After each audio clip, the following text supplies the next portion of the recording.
Now, what does this mean for the trial proper itself, right? So, syempre, ang daming pwedeng iapila ng defense. Interim release, he's not fit to stand trial, etc. Pero ang naghihintay, yung mga pamilya ng biktima na gusto na nila mag-proceed na talaga yung pagdinig. Kailan na yun? Well, from my estimation, earliest is February. Okay.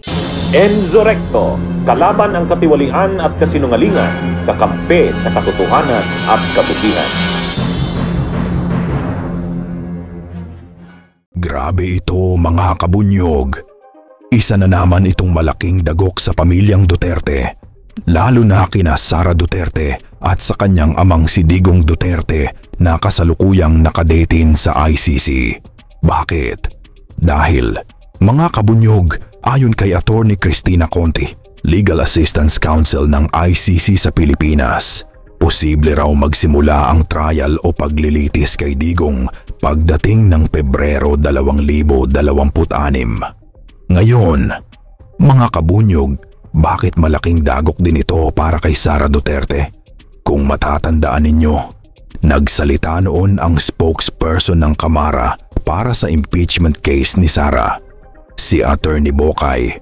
Ayon sa kanya, kung ibasura man ng Korte Suprema ang impeachment trial laban kay Sara, muli raw nila itong ifa-file sa darating na Pebrero ngayon taong 2026 laban kay Sara Duterte. If this motion for consideration is not granted, you will refile, the House will refile again. We will. This coming February 6th. Yes, I think, yes, we will. And given the new requirements set by the Supreme Court in initiating an impeachment complaint, Yes. and all that come with it, how are you planning to do this differently? Unahan na ba yan? We plan to do it carefully, more carefully. At mga kabunyog, kung hindi man ituloy ni Attorney Bokay, malamang ay ipagpapatuloy naman ito ng mga nasa oposisyon sa Kamara tulad ni na Rep. De Lima at Rep. Diokno. Posibleng mag-file sila muli ng impeachment complaint laban kay Sara. At posibleng tuloy-tuloy na ito sa trial sa Senado, lalo na ngayon na si Soto na ang Senate President. Anyway, mga kabunyog, panoorin na natin ang mga sinabi ni Attorney Conti. Attorney Conti, magandang umaga po sa inyo. Magandang umaga, Karen. Okay, maganda ipaliwanag po natin in layman's terms para maraming Pilipino ang makaintindi. Bakit po ni-reject ng ICC ang apela ng kampo ni Duterte para sa interim release o pansamantalang paglaya? Ano pong dahilan? So, unahin ko muna, Karen, kung ano ba talaga yung grounds ng appeal niya. So, una, umapila siya dahil sabi ng kampo niya na mali yung pinagpasahan ng pretrial chamber na sabihin siya ay risk. Una, na hindi sisipot. Pangalawa, hindi siya papakialaman niya yung proceedings o magtatamper sa ebidensya. And then pangatlo, gagawa ng dagdag krimen. Yan yung mga risks. Pangalawa, sabi daw ng pretrial chamber, mali sila na hindi in-appreciate o kinilala yung garantiya nung tatanggap na estado. Kasi merong risk, pero para kumaga maibsan yung pangamba na naku tatakas yan, may bansa naman na nagagaranti na hindi yan tatakas. At pangatlo, yung sa totoo yung sinasabing humanitarian grounds, nabagit naman, exceptional na yan na circumstances. Uunahin talaga yung number 1. At ito yung pasya ng appeals chamber. Number 1, mali ba yung pre-trial chamber sa kanilang appreciation ng statements ni Sara sa kanyang current situation na siya ay yun nga, dating presidente at kaka-elect lang na mayor ng Davao? Sabi ng appeals chamber, tama naman yung pre-trial chamber na binuo nila yung pagtingin doon sa sitwasyon. Hindi ito simpleng dahil sinasabi ni Duterte hindi siya tatakas, dahil sinasabi ni Duterte hindi na siya gagawa ng krimen. Hindi ganon. Yung posibilidad na tatakas siya, posibilidad na pakialaman niya yung proceedings, makikita mo yon sa nakaupo lahat ng anak sa gobyerno. May sinabi si Sara. Tapos yung ultimo pa nga na pinupunto, yung kasaysayan niya sa pag-interfere sa proceedings nung panahon na imbinestigahan yung DDS killings. Ito yung 2019-2018 na sa pamumuno ni Senator De Lima. Pagkatapos nun, nakulong si Senator De Lima. At ito yung isang medyo evidentiary point na binanggit ng appeals chamber. Sabi niya, news report lang ang pinagbatayan nung di umano, binrief kasi yung isang witness, si Les Cañas ito, sa Senate. At sinabi daw ni Alan Peter Cayetano na noon katatapos lang tumakbo bilang Vice President at natalo ni Gong. Sabi daw niya, loyalty check tayo ha, alam mo na kung kanino tayo loyal. Tama, sabi nung appeals chamber, tama naman yung desisyon ng pre-trial chamber na pagbatayan kahit news report. Tapos dun sa pangalawa, yung state guarantees, that the pre-trial chamber made errors in the appreciation of state guarantees. Sabi nila, sabihin na nating may risk na kahit ano pa, kumbaga, ang sabihin ng estado, yung receiving state, patungkol dito sa risks, na sige, what if lagyan namin ng bracelet or anklet sa paa? May mga ganun na offer. Or bantayan kung matindi. Oo, ganun. Hindi pa rin kaya kasi yung number one, risk siya na hindi tatakas, hindi sisipot. Risk siya na pakikialaman yung ebidensya or yung witnesses. Pangatlo, dagdag na krimen. Kasi dito naman, siya ang may problema dun sa dagdag na krimen na nangako siya na dodoble ang patayan sa Davao pag naging mayor siya.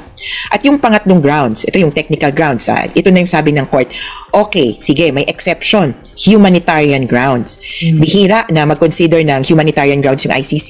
Alam niyo kung bakit? Ito yung hindi nila binanggit pero i-share ko. Kasi ang taas ng standards ng ICC detention facility with regard to safekeeping.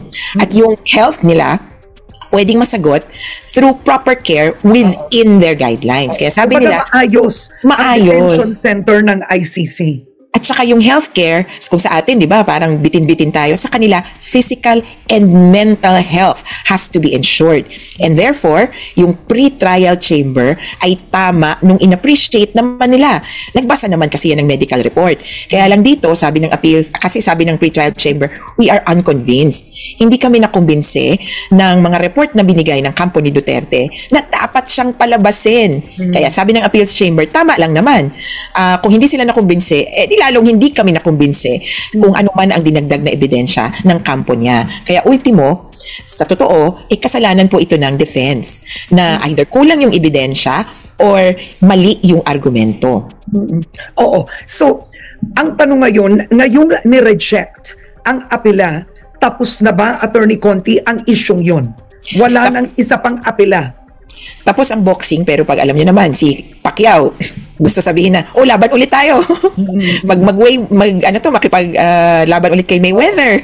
Pero pwede pa ulit. Meron pa bang, parang kumbaga, meron pang itataas ang apela? Wala na. Kung dito sa kasong to, baga tapos na to. Yung apela niya, as of the situation, nung June at saka parang August, September, kasi 2 beses niya inulit to, tapos na yon. Kung may bagong ground, sabihin niya, ay, lumala ang kaso ko, ay, ganito. Ang sakit. Ang sakit.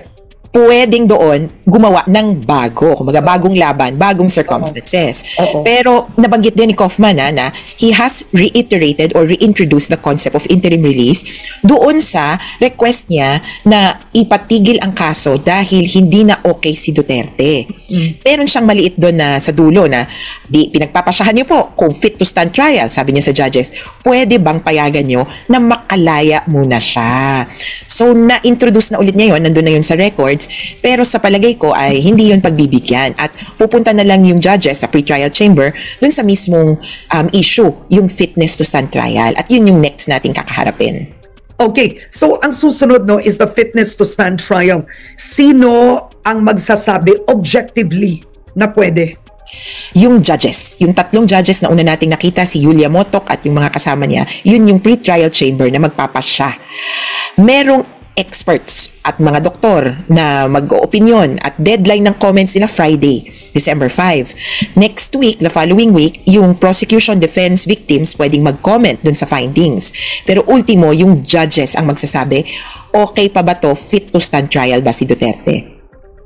Now, what does this mean for the trial proper itself, right? So, syempre, ang daming pwedeng iapila ng defense. Interim release, he's not fit to stand trial, etc. Pero ang naghihintay, yung mga pamilya ng biktima na gusto na nila mag-proceed na talaga yung pagdinig. Kailan na yun? Well, from my estimation, earliest is February. Okay. So December, unfortunately, the last day of the court is December 12. So sabi ko nga kanina, pwede ba na matanggap nila yung comments tapos magro-rule na sila on fitness to stand trial? Pwede. So pwede nilang ihabol bago Pasko yung decision, pero from my estimation, most likely they will decide on fitness to stand trial January. And they might schedule the confirmation of charges hearing in a month, so February. Of course, that's a reasonable enough period estimation, but it's up to the judges to surprise us. December, yes, fit to stand trial. January ang hearing. So that's hopeful thinking. Oo. Bunyog, bunyog, halikan na kasama ka. Bunyog, kapag buklod ay may pag-asa. Luzon, Visayas, Mindanao, isa ang pananaw. Sa bagong Pilipinas ang bunyog isisigaw. Bunyog, bunyog.